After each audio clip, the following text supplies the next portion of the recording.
Hi guys, welcome back to another video. Guess if you like my videos, then you're probably feeling pretty lucky right now. This is the fourth video in 3 days.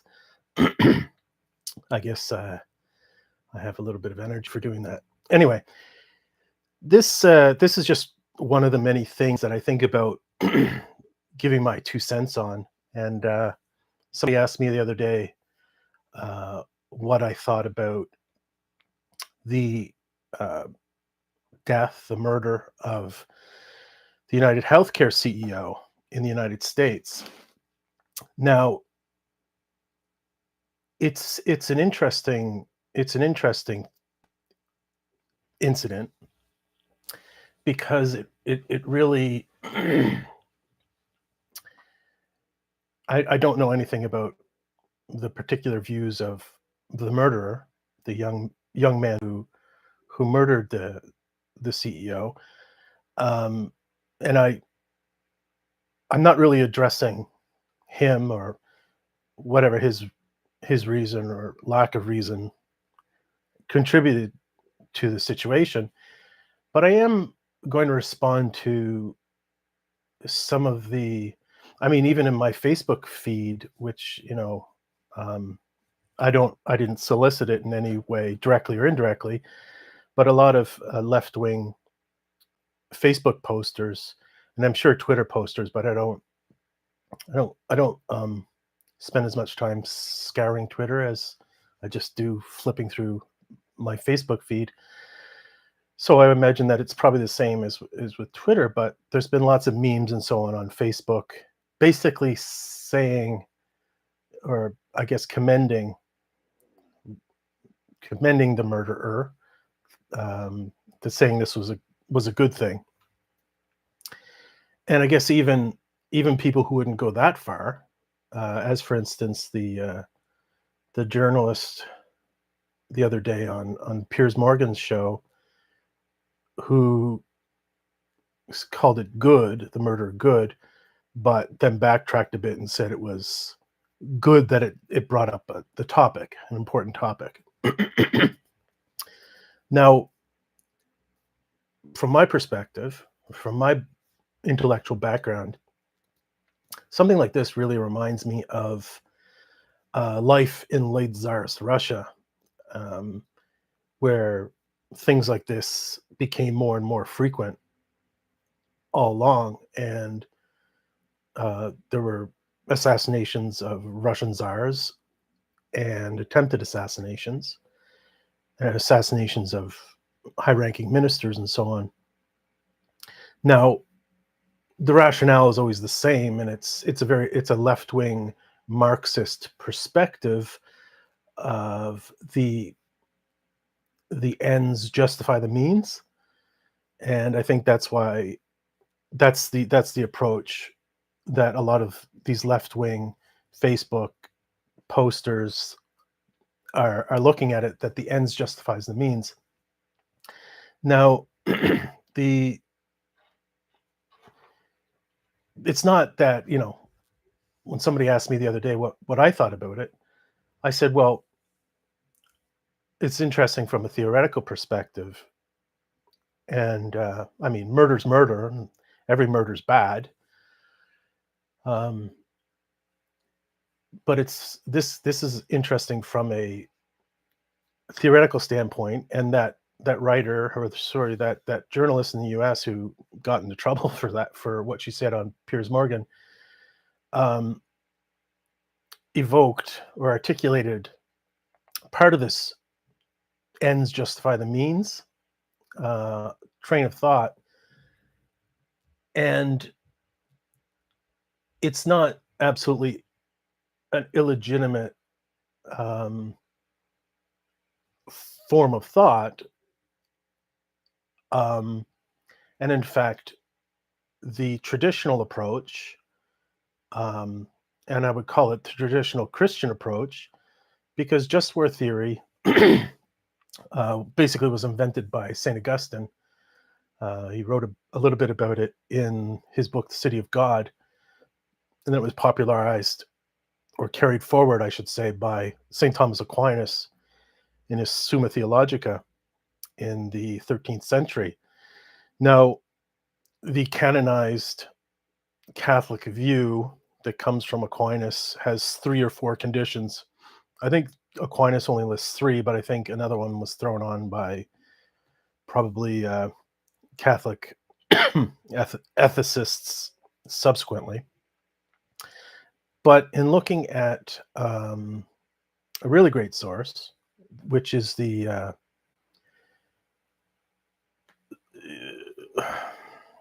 Internet Encyclopedia of Philosophy, a peer-reviewed academic resource. The Internet Encyclopedia of Philosophy. There's also, I think it's Stanford, is it, who puts out an Encyclopedia of Philosophy? These are really great sources. Anyway, this other source, I can't remember how many it lists, but if you Google conditions of a just war, if you Google it, the AI overview lists 1, 2, 3, 4, 5, 6, 7 conditions. Okay, and I'll list them here on when I re-edit and re-upload this video, perhaps, or at least put it in the footnotes or the comments or something. Let me just list them off for you. The first condition: just cause. Okay, so your reason for violence has to be just. Well, let me just back up a second here and say that obviously there's a difference between war and what we're talking about in the case of an assassination, right? So think of the attempted assassination of Hitler, for instance, with Bonhoeffer and all those other guys. So think of these things. I mean, in a way, the assassination of Hitler would kind of be an act of war, I suppose, because it was during wartime. But anyway, I think at least just war theory and different ethical matrices can give us some kind of framework to help further our thinking, help move us towards rational examination of these things. Really sorry for clearing my throat all the time. Just got this cough that's going into its 4th week now. Okay, so let me list the 7 things. Just cause. Okay. Proper authority is the second one, and it's one of Aquinas's, and I think it's one of Augustine's conditions. Proper authority. So war must be declared by legitimate authority, okay, such as a state or a ruler or something. I think in a democracy you would have to say that a state is legitimated by popular consent. Third factor is right intention. So the combatants, or those who have to have the right intention, they want to stop evil and bring about the good of peace or justice, right?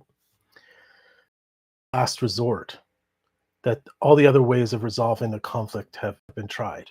Okay, so you can think of the Ukraine war. You could think of the Israel war, Palestine war, World War II, with everybody making fun of Chamberlain now because he tried to appease Hitler. Think of that when we go ahead and start thinking about how Donald Trump is going to approach Putin.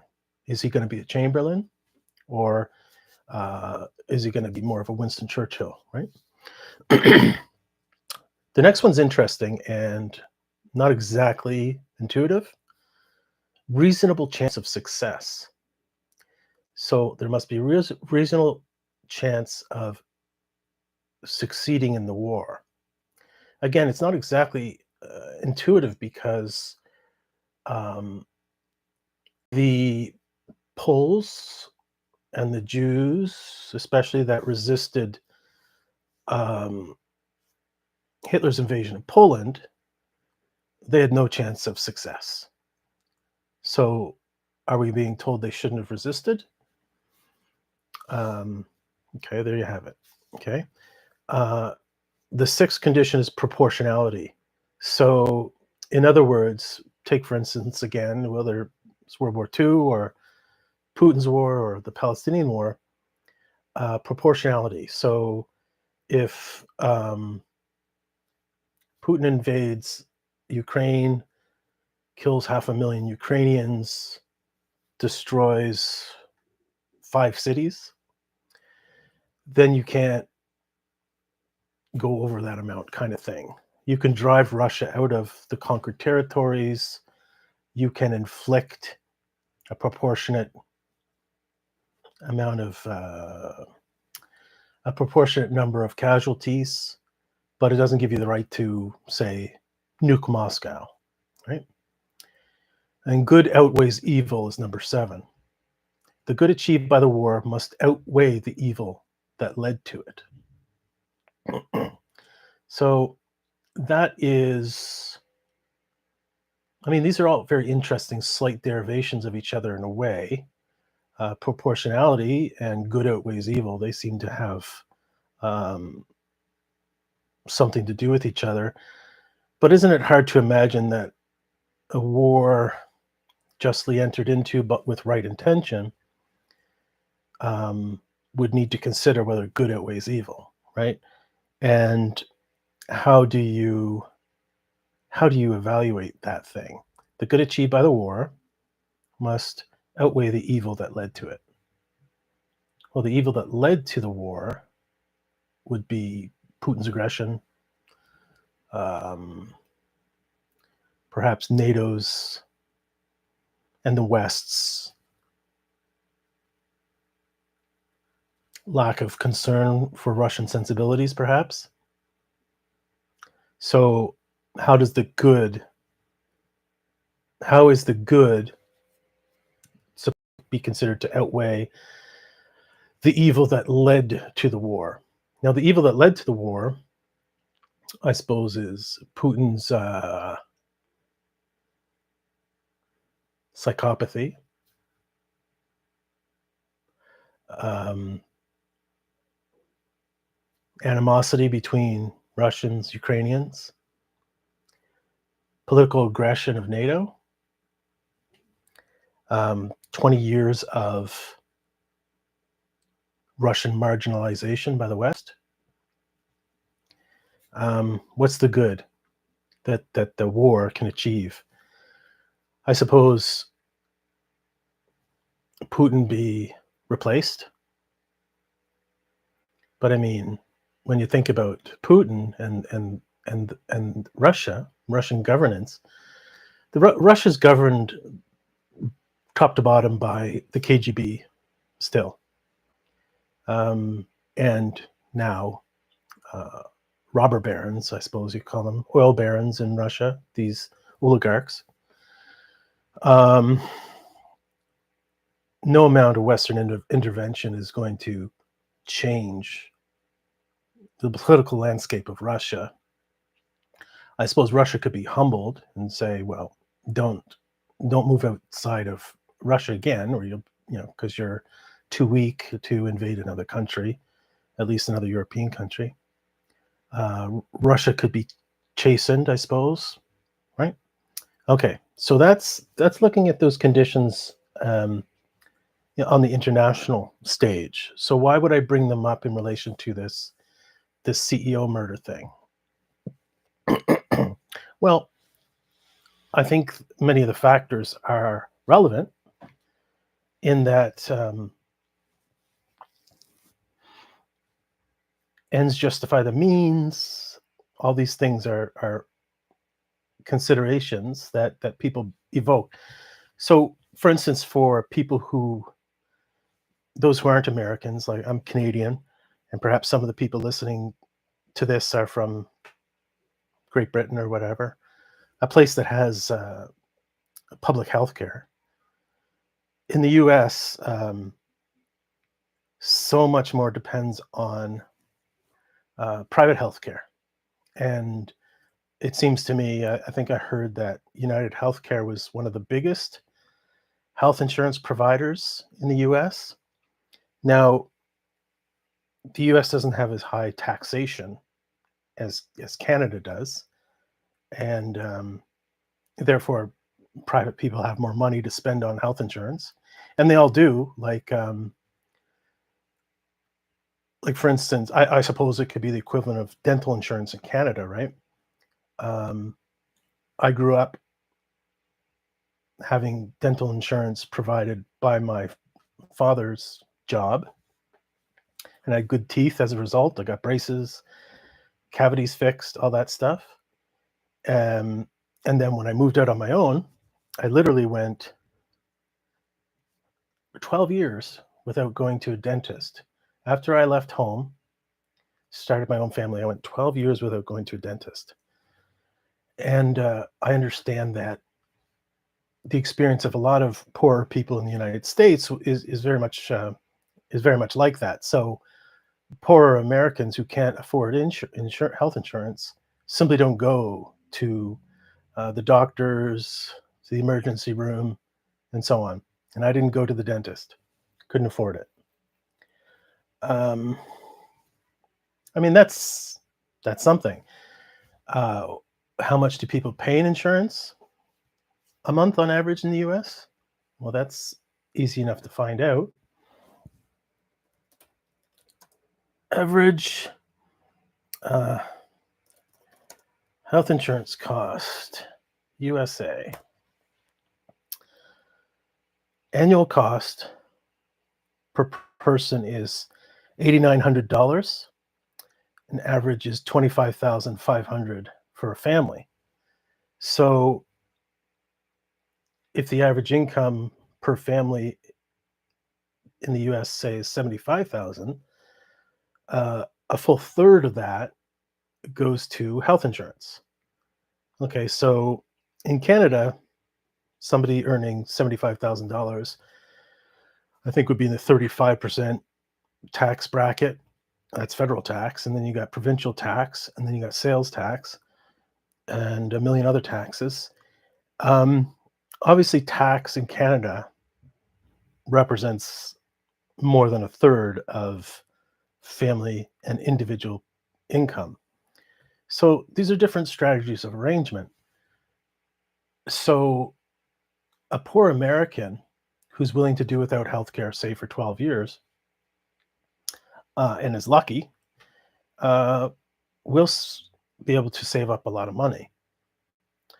Um, Again, that's barring any accident, any um, disease, pregnancy, stuff like that, right?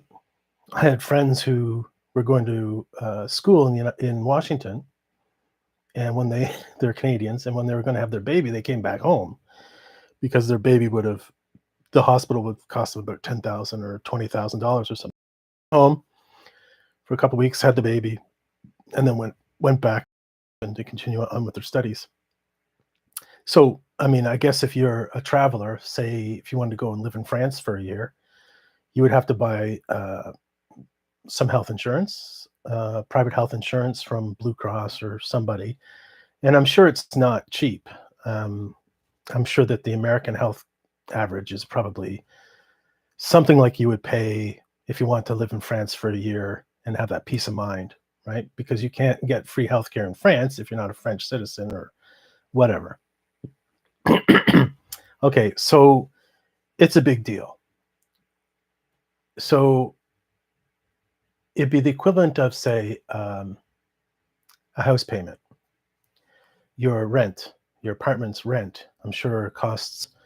I mean, I remember there were times when more than 50% of my income was going to my apartment rent. It's supposed to be a third, they say. Quarter would be nice, but I was paying more than half. Now, if I had been American and been in the financial state I was in, it's almost inconceivable to me that I would have a family, that I would get married and have a family, try to raise a family. Um, it would be, wow, kind of irresponsible, strikes me. So In Canada, it's a funny thing. I mean, an American person, a worker, pays less tax, and so in paying less tax would be able to more easily afford insurance and so on. But the problem with insurance is it doesn't depend upon the whims of, no, I should say, the problem with income tax, for instance, higher income tax in Canada doesn't depend on the whims of Revenue Canada. So Revenue Canada can't phone you up and say, listen, uh, you've only paid 35% in tax this year. We reject that. We want you to pay 50%. So um, Revenue Canada can't do that. It doesn't do that. Um, they might find a law that you broke in your calculation of your tax, but that would be something that an accountant could find for you beforehand, and you wouldn't get into trouble. Now, with the United States, with its private healthcare system, these private insurers have a lot more discretion than Revenue Canada does. Okay, so companies like United Healthcare, I mean, everybody remembers that movie with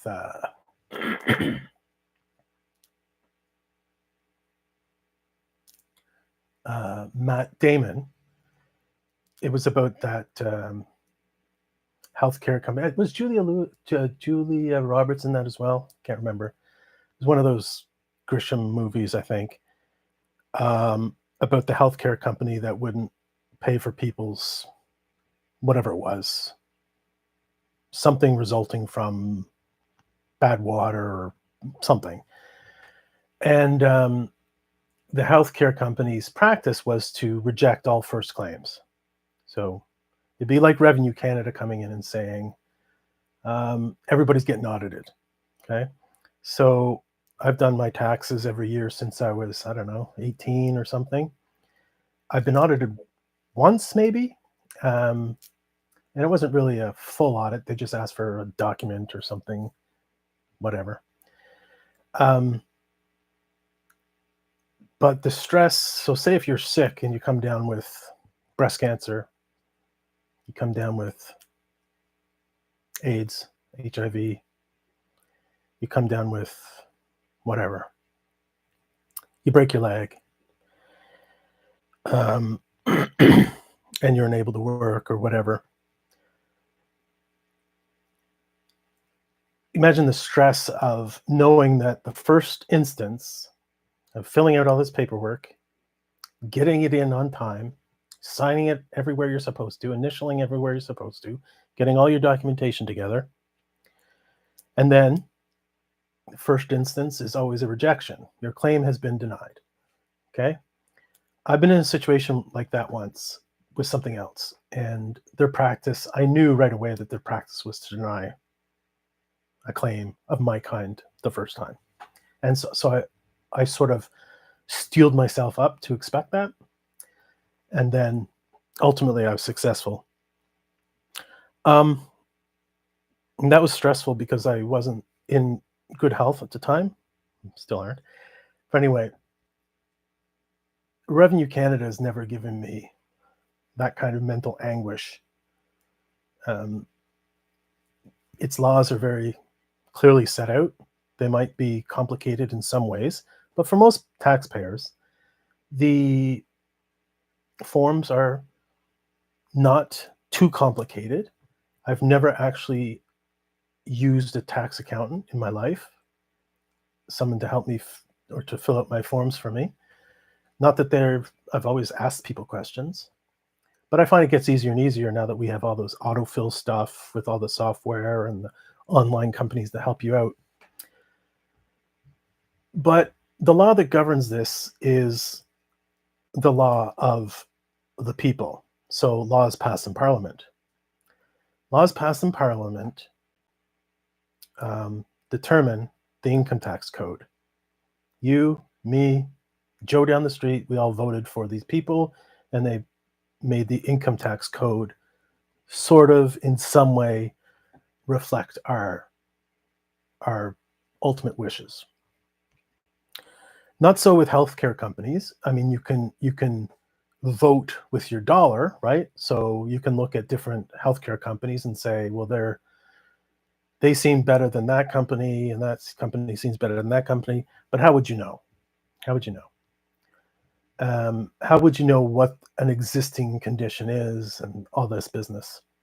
How would you know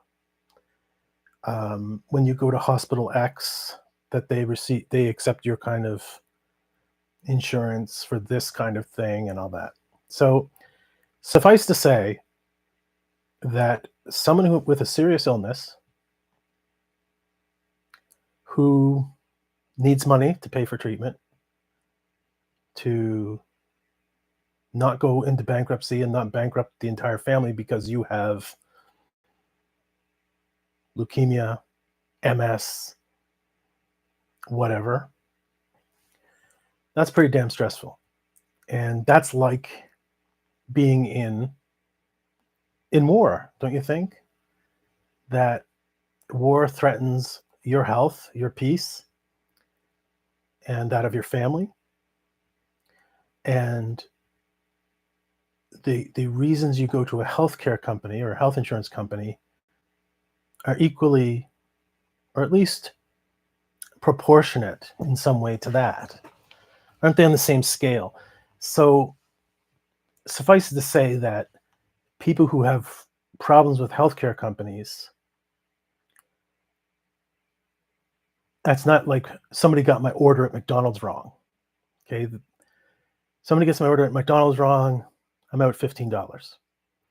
Somebody doesn't cover my MS, I'm out $100,000, or I lose my house, go into bankruptcy, right? I mean, that's what Breaking Bad's about, right? So we're talking about significant things, and so I think that's part of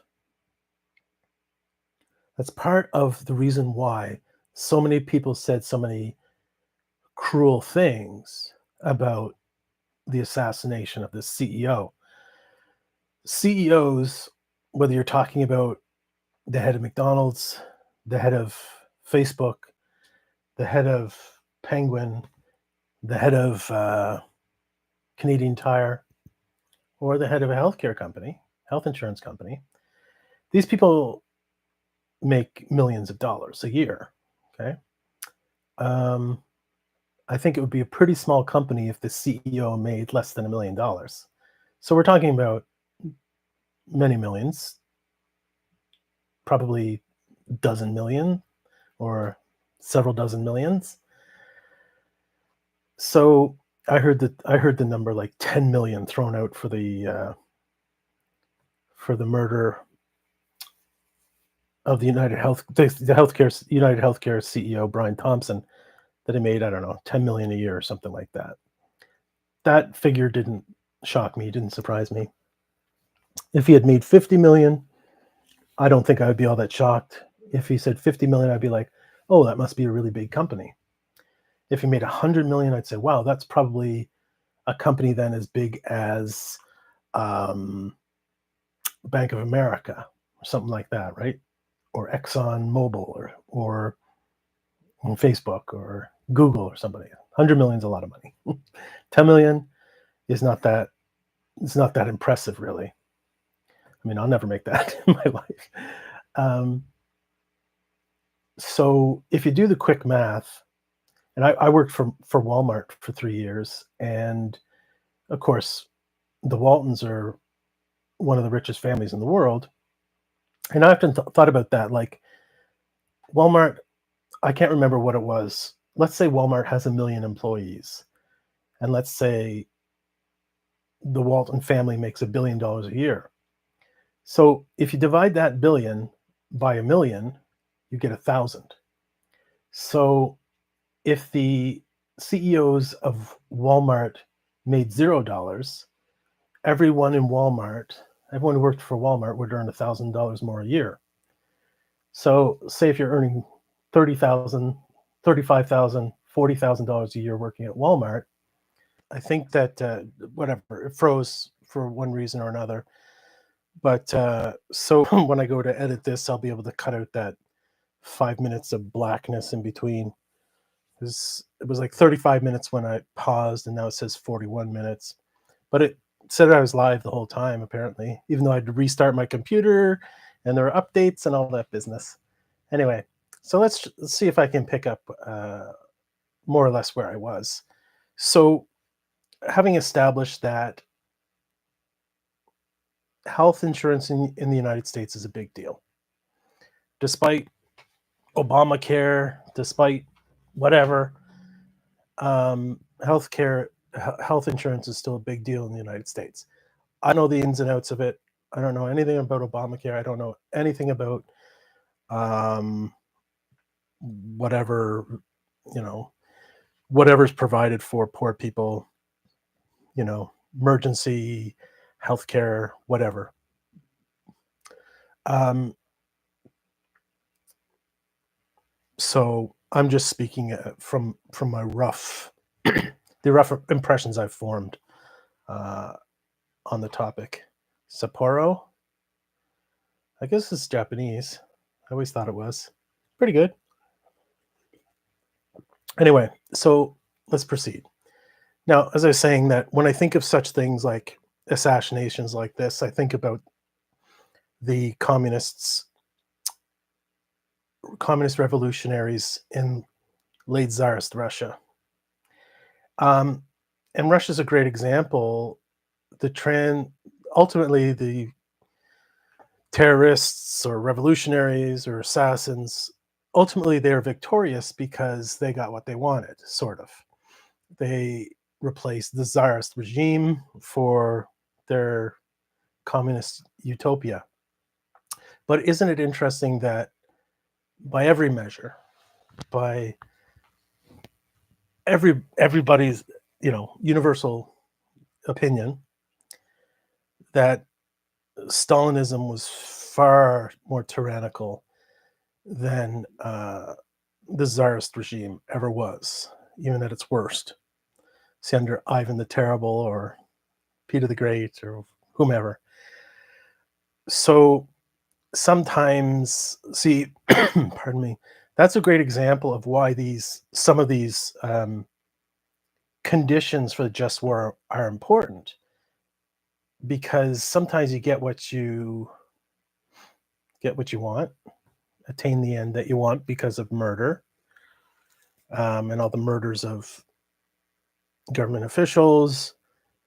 Tsar Nicholas the First, was it, who was assassinated?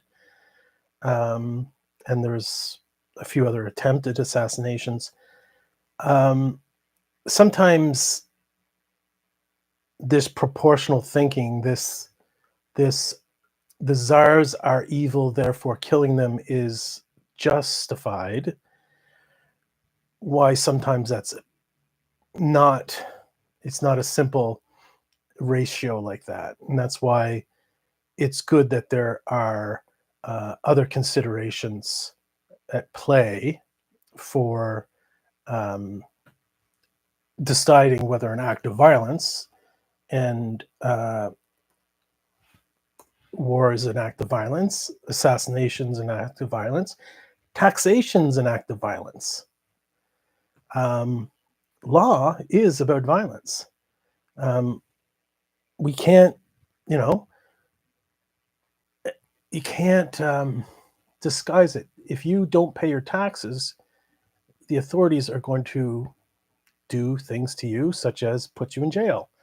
And they're going to do it because there's more of them than you. They have guns, they have employees, they have jails. Okay, so there you go. It's an act of violence. So, I mean, raising a child is an act of violence, but it'd be an act to not intervene in your child's formation would be even worse than intervening and restraining, punishing your child, right? To ignore your duty is sometimes worse than acts of violence themselves, right? And it might not be spanking; it could be restraining someone's freedom to come and go, i.e., grounding them, not allowing them to do what they want, go where they want, buy or experience what they want. These are all, broadly speaking, acts of violence, right?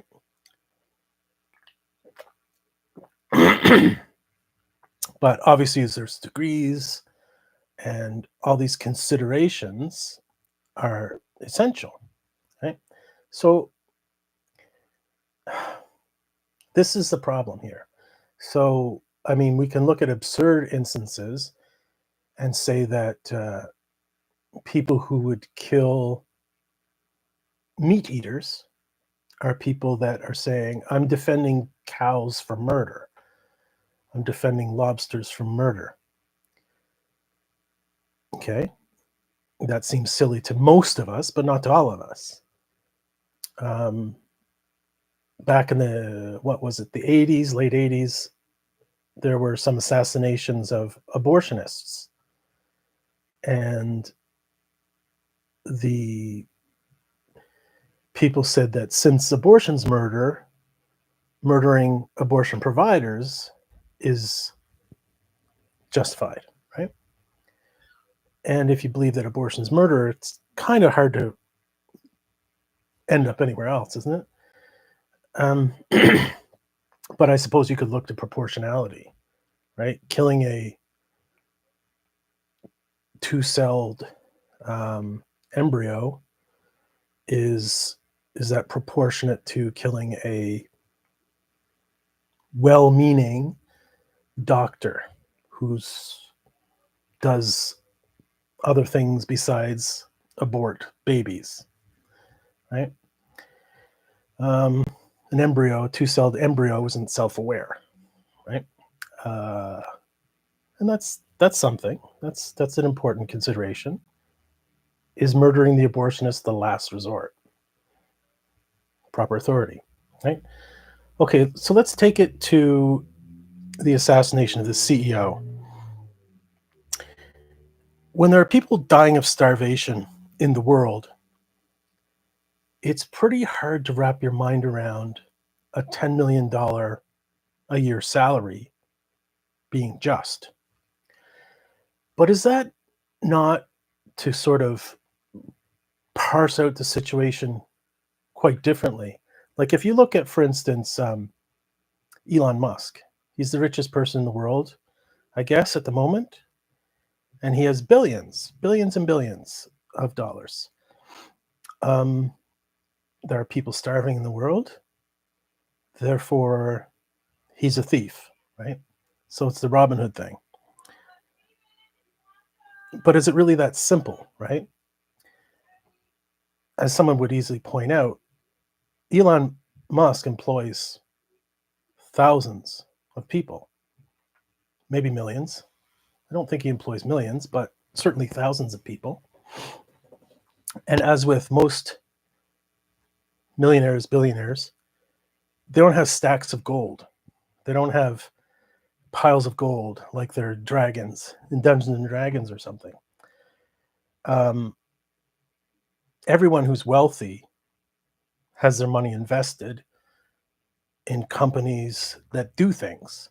So, whatever that might be. So, if you look at any typical millionaire or billionaire, say they have money in PepsiCo, say they have money in Nabisco. Well, these companies are food producers. McDonald's is a food producer. It has probably its own potato fields, its own cattle, or even if it doesn't, it buys cattle from farmers who take that money and feed their families. And when you take it, give an example of somebody like Elon Musk. Elon Musk is a genius. I would trust him a lot more than I would trust myself to solve the world's problems. Okay, I'm not saying that he can solve the world problems, but I would trust him more than I would trust me. So if you present him with the question of clean drinking water for the third world, I bet you he could make that than me. So I would rather have him have $10 billion than me, right? Because I don't know what to do with that. I don't know how to bring about clean drinking water. I don't know any of the considerations, right? All the political, financial considerations. So where does it where does it end? Okay. So for example, we talk about the top 1%. Okay. And the top 1% is pretty broad. I think if you have more than $1 million of assets, you're probably in the top 1%. $1 million isn't that much. Um, you can own a house, a couple cars, uh, have a bit of retirement money. There's your $1 million. It's not that much. But if you were to transplant yourself, move yourself to Cambodia, move yourself to uh, the Congo, Zimbabwe, your $1 million is an infinite, vast amount of money that can save people's lives. Save people's lives. So there are people right now who are dying from preventable diseases, not only preventable, but cheaply preventable. There are people whose lives would be vastly improved if they increased their protein intake by a couple dozen grams a day. Okay. So by a can of tuna, right? If somebody you could pick out anybody from the third world, and if you buy them a can of tuna a day, which is what, about $2 now, and they got that 20 additional grams of protein, not to mention omega-3s and all that business, you would massively increase their health. Okay. And we're only talking about $2 a day. So why does the CEO of United Healthcare have to buy all of it? So if he gets $10 million a year, and let's say his life in Manhattan is pretty expensive, so he needs $1 million of that a year to live as he lives, and he puts away $9 million of it a year. So does he have to spend that $9 million to buy tuna for the Congo, people in the Congo? Is it his responsibility? Does he have a 100% responsibility for the money beyond his needs? And I have zero. So say if I put away $100 a year beyond my needs, do I owe 100% of that $100 like the CEO owes 100% of that $9 million? Well, I say if I could improve the health or perhaps even save a life for $100 a year, say buy them a can of tuna every third day. Because I don't, should I be murdered? Because I'm hurting somebody. I'm not hurting as many people as the CEO is, but I'm hurting somebody. Okay. And that CEO is not hurting as many people as, say, Elon Musk or what's his name, Jeff Bezos with his giant yacht. I don't know, $1 billion yacht or something. $1 billion can buy a lot of tuna, save a lot of people from malnourishment, right? Where does it end? I always think of the scene at the end of Schindler's List where he's like, I could have saved another person's life with this watch. I could have saved another person's life with this suit or with my car or whatever. Um, and that was true in Schindler's case in a way, but if he started like living in selling it all he had and living in a in that barrel with the suspenders, I don't think the Nazis would be too keen on it, right? So he wouldn't be able to save anybody's life. Um, and how do you know? How do I know? How does anyone know what that CEO is doing with his money? What he intends to do with his money? So, say if he was like, I'm going to save all this money, invest it, and blah, blah, blah. And I'm going to turn this, if I invest it wisely, I'll turn this $50 million into $100 million. And then I'm going to give away the $100 million to charity, right? I don't know that. And his assassin didn't know that. This is where only God can judge kind of comes into play. And that's a big thing when you start talking about the conditions of a just war. You can have good intentions, but you have no idea about what kind of success your intentions will have. Maybe the assassination of that CEO will lead to the wealthy being spiteful towards the poor, doubling down, and revenge, right? That was the whole thing, unfortunately, with all these absurd catering to Black people in the George Floyd fallout. I knew it was going to build up resentment. And so all these mayors bending the knee, worshiping Black people, putting up with arson, putting up with destroying police stations, police cars. I know there was going to be a backlash. And there is. Nobody's going to do anything extra for Black people now because of the excesses of the George Floyd stuff. So it's had a very ultimately long-term negative consequences. So in terms of the condition of reasonable chance of success, now good intentions. I mean, it's hard to imagine that anybody who shoots someone from behind, who has a family, who you don't know personally. If I went up to Jeff Bezos and said, you're a billionaire, I don't like how you live your life. You're probably like, you're probably like Bill Gates and all those people on the Lolita Express. I don't know that. And that's why we have lawyers, judges, juries, because it's easy to guess, but enough information obviously is important too.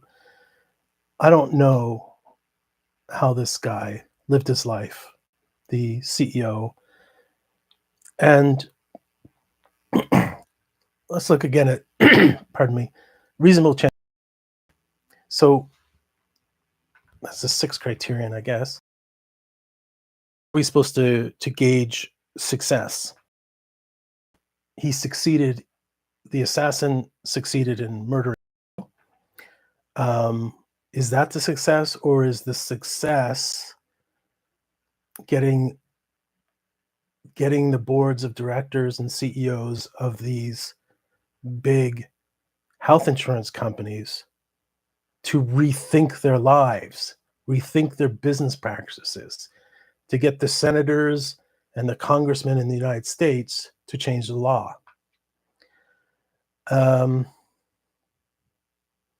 I don't know that could or would happen. And even if it did, would it create a worse society?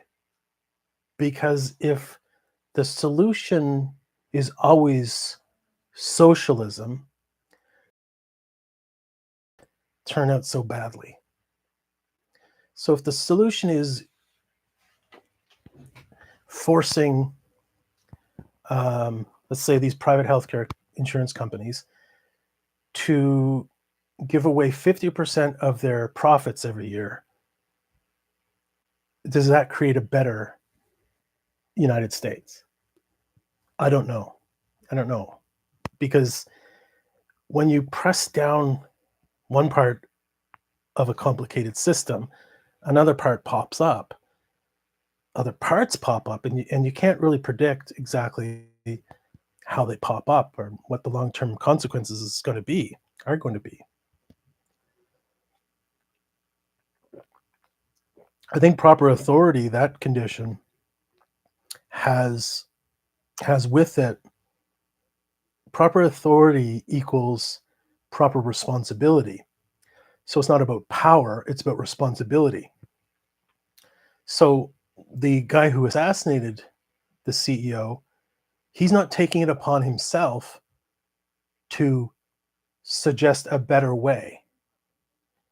He's given no suggestions, no expert advice on how to reform the system, right? So he's washing himself of that responsibility. One great thing about government, and one great thing about, say, a monarchy, for instance, is that the buck always stops with somebody, right? If you take on the authority, you take on the responsibility. It's very easy for someone to riot. It's very easy just for someone to burn down a Wendy's, burn down a police station. But they're not taking responsibility to make a better system, right? So they're doing the easy part, maybe the fun part for some people. Is it the last resort? Definitely not. So this young man, this assassin, um, maybe he could have gone to school and studied economics, studied political science, run for Congress, run for the Senate, and made things better. Or maybe he become an entrepreneur, make $1 billion, and become a good example for other billionaires by sharing his wealth. But he didn't do any of those things. He did the simple thing and the thing he wanted to do, murder. He didn't have any intentions of reforming the system. He didn't have any intentions of putting in the hard work. He had no intention of helping cancer patients through their chemo, of visiting with the elderly and shut-ins, of mowing their lawns, cleaning their driveways of snow. No, he did the thing he wanted to do, and only that thing. So how can you call that a good intention? It's not the last resort. Is it a just cause? Well, to murder somebody is really it's really the thing that it needs most justification, because it's kind of the worst thing you can do. So in your weighing the scales, you got a pretty big load on this side when you're talking about murder. So what's going to be on this side to equal it off, to balance it off? One thing that I liked from when I was talking to you about Tolstoy yesterday and the day before, let's see if I can find the quote quickly here. Um, I think I read it out yesterday. I'm not sure, but it's an excellent quote. Pardon me. He basically, in a nutshell, hopefully I can find the quote as it was, but in a nutshell, Tolstoy says that nothing, nothing can replace, basically, nothing can make up for the devaluation of life. Okay, I mean, I sound like, when I hear that, I think of John Paul II or whatever. Um, that there's always um, a chance of devalue. Once you devalue, there's always the threat, the temptation to devalue life for sake of one's profit, right? So he doesn't say that we'll ever come to the time when um, people will stop, being tempted by me or whatever, right? I put those in the wrong. That's in the wrong file. Um, so once we devalue human life, then there's really nothing that can make up for that. So when Tolstoy was saying that the ultimate value of life is treating every person as your brother. So we're all equals, we're all brothers, love thy neighbor, right? So it's in that moment that we prefer something else. We put something else in that place that we've done so much damage, incalculable damage. And that's the thing that I think you would find, for instance, if you study John Paul II's writings, in Evangelium Vitae and other places, that things like abortion can never be justified because they devalue human life everywhere and always. So once you legitimize any kind of murder, any kind of you put any kind of value on a human life, any kind of non-absolute value, then the harm is irreparable. Because if this person can be marginalized and this person can be treated without human dignity, then you've devalued all of us, right?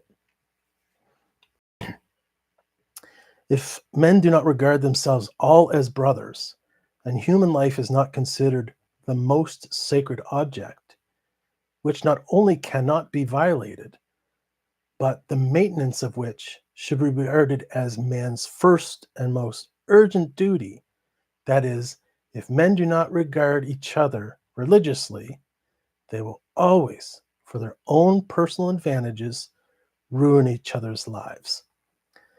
That's pretty profound. That's a pretty remarkable statement. So when we're talking about a just cause, if another person's greed, let's say the CEO or the company, United Healthcare's greed, disqualifies them from human regard as human beings, then we all have a contingent human dignity. Human dignity becomes contingent upon other considerations, right? And that's the argument against the death penalty, right? That even to murder a murderer is unjustified because it devalues that which cannot be marginalized, human dignity. So anyway, obviously I'm not going to solve the world's problems here, but I hope that I've provided some kind of, suggested a framework for considering these things. And again, it's not my framework, but it's certainly worth thinking about. And, you can apply it to different situations, like, as I said, those different wars that are going on right now.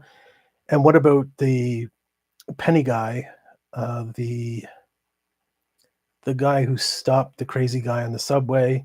All of these things, these formulas, these considerations, they're going to be applied to a great deal of things, and I think they can help us to solve, not solve, but actually give us guidance and so on. Thanks, guys. I've been talking for an hour and 10 minutes. Well, no, because I took a 10-minute break. So I've been talking for about an hour. I hope you enjoyed it, and that would, if one person enjoyed it, that makes my hour worthwhile. Thanks, guys. All the best.